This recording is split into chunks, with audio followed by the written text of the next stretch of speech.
Uganda and south Africa. అక్కడ ఉన్న local ఆర్టిస్ట్తో collaborate అయ్యే ఛాన్స్ దొరికిందంట కల్కి వల్ల చాలా ఎక్స్పెరిమెంటేషన్ చేయడానికి దొరికిందంట.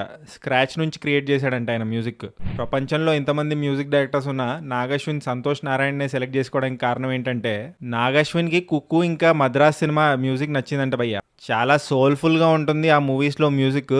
నా సినిమాలో కూడా అలాంటి మ్యూజికే కావాలి, సోల్ఫుల్ అని చెప్పి సంతోష్ నారాయణ గారిని సెలెక్ట్ చేసుకున్నారంట భయ్య. నాగశ్విన్తో ఫస్ట్ మీటింగ్ ఒక 10 hours జరిగిందంట భయ్య.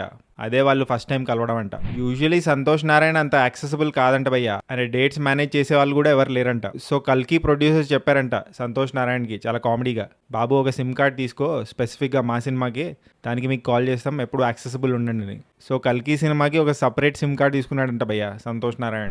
తెలుగు సినిమాలలో మగధీర ఫేవరెట్ మూవీ అంట భయ్య. కల్కి మూవీలో 3 phases ఉంటాయి, past, present, future. So past phase కి మ్యూజిక్ రిఫరెన్స్ మగధీర అంట. అండ్